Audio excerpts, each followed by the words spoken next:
Hello YouTube, and welcome back to my channel. So today I thought I would share with you sort of the evolution of the way I master sets in Pokemon. So I have here Fusion Strike, which is how I used to organize the cards and how I'd sleeve them. And this is Twighlight Masquerade, which is kind of, I think, the format I'm considering going to. I have a new way of sleeving cards, which I think I'm going to adopt universally, and I'm going to share with you a unique way I display the cards in this set, and we'll just sort of compare and contrast. Probably going to focus more actually on Twighlight Masquerade, but I'm going to show a little bit of Fusion Strike. I plan on re-sleeving this at the very least, and there's a couple detail cards that are still outstanding. So I do plan to do more of a thorough video on Fusion Strike in the future, but I'm just not ready to do that yet. But this is the way I have traditionally bindered my master sets, and it's pretty standard 3x3 configuration starting on the first page and just going horizontally down the row and then down to the next row and over, and it just continues like that. And I did something a little different in Twighlight Masquerade, which I'll show.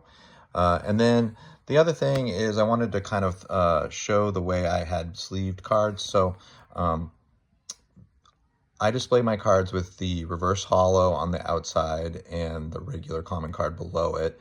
The reverse holo has a clear, tight fit, exact fitting sleeve on it.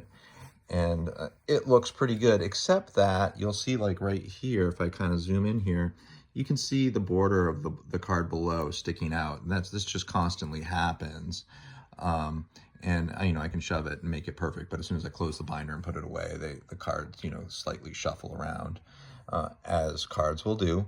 And so that doesn't look as polished as the other sleeving I'm going to show with you in Twighlight Masquerade.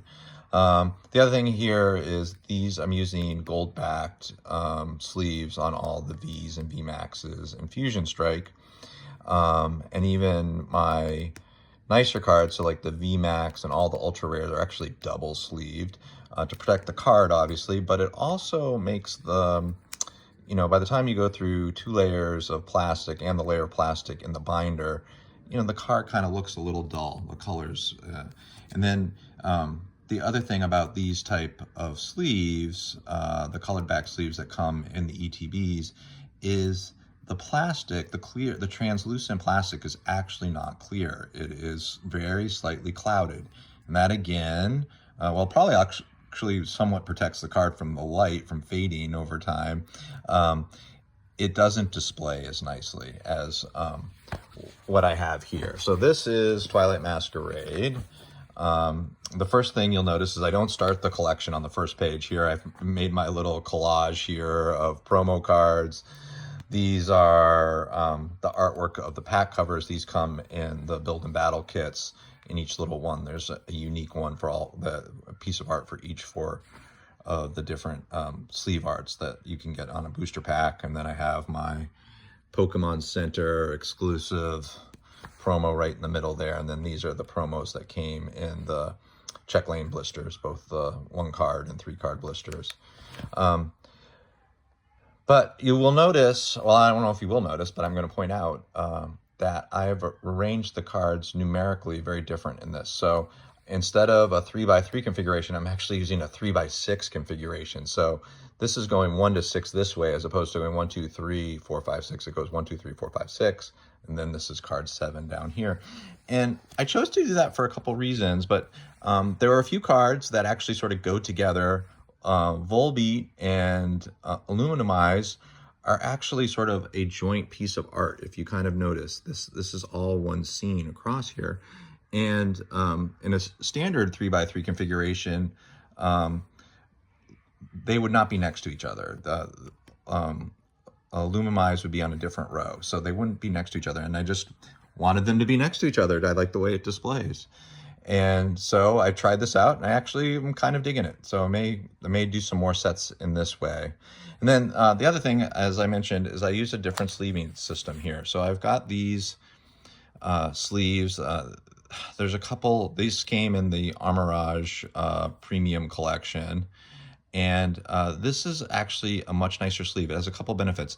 The translucent side is actually clear plastic. It's equivalent to a penny sleeve, so it has no clouding in it at all. So it's a clear representation of the art. And then this black backing, I think, looks really amazing in the binder with the black pages. It allows the common card behind it to sort of be, that little black border kind of hides the rest of the card. So it's a really nice touch. And then I don't know if you've noticed on these versus Fusion Strike, there really is no card sticking out. You know, that for the most part is eliminated, and I just think it displays much more nicely. Let's see. And it does look a lot different. So you can't really tell the difference on the first two pages because it's all grass type. So unless you look closely at the numbers and pay close attention to the sequencing of the cards, you would never notice that it's done differently. But you will notice here when we transition how different to different types, how it looks. So you have all the grass types, and then the last is the Teal Mask Ogre Pawn transitioning to fire type. And then we go across this way. But, you know, again, I just like the way it sort of allows more of the cards to kind of flow. Let's see if I can find another example of that. Here we got the fire into water. Oh, I did want to talk a little bit about some of the cards. So I noticed in Twighlight Masquerade, a lot of the cards, like between evolution, so here you have Tangela to Tangrowth, it's sort of like a spring to, I don't think it's autumn, but it looks certainly more like summer. And there's a lot of these sort of night to day and across season displays in the art. It's kind of interesting. I was going to point out the Eevee evolutions too. So obviously Leafeon, the grass type, is in the spring here with the flowers and the grass. If I skip ahead to Glaceon, you know, obviously it's winter. It's kind of interesting. Let's see if I can find a couple more examples of the seasonal art, the time of change.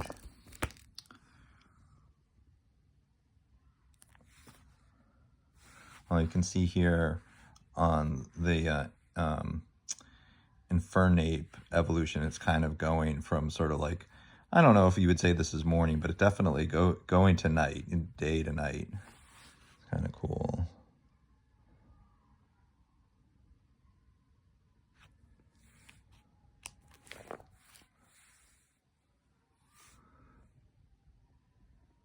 I think this lampent art is really beautiful, sort of pastel-y watercolor effect. And the Goldeen is a really pretty card.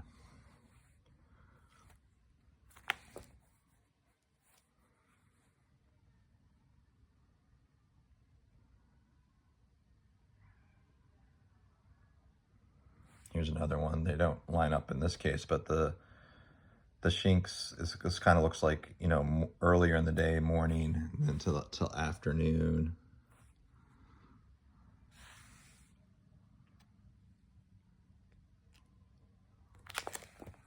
Oh, these are the Cosmo foil cards. They came, I believe, in the I forget which. They came with a Palafin EX box or something. These two Cosmo foil versions of the cards.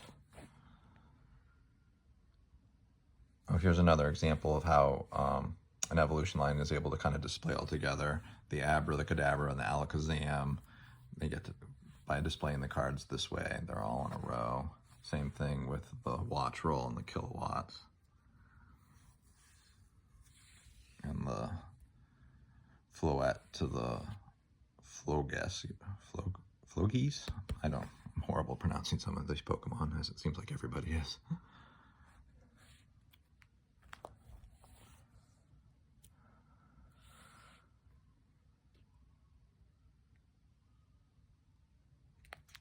This is kind of a neat page. The Psychic type on type and the Fighting type.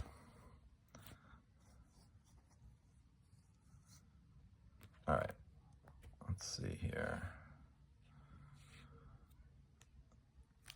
And the trainers, you know, it doesn't really, the organization of the trainers, I don't think anyone would notice very much difference, them being displayed across 6 panels instead of 3s, but so this page is one outlier in the whole thing, right? So here we went back to 3x3 to finish these guys. I have the pre-release promos here to kind of separate the main set from the ultra rares.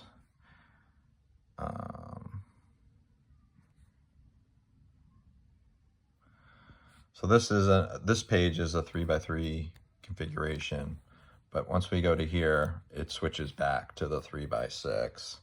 So you have, again, all the illustration rares kind of they end here, and then the last row is the full arts, and then it transitions full arts all the way across, and then to the trainers, and then Stitch or whatever is the first SIR. You have the bottom, and then this last page I kind of again got creative.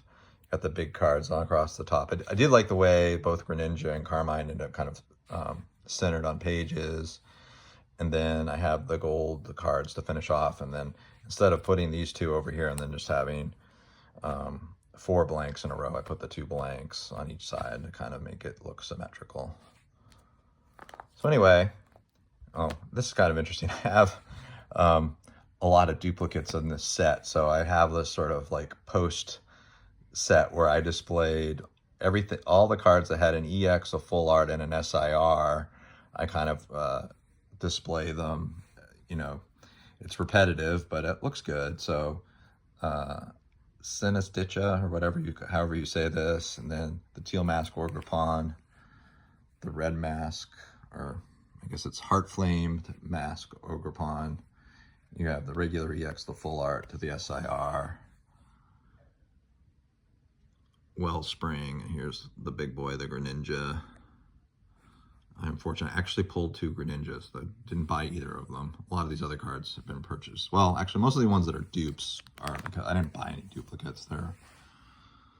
They're pulls. And Blood Moon, Ursaluna. And then finally I have just the remaining EXs that just have a regular EX and a full art kind of in here.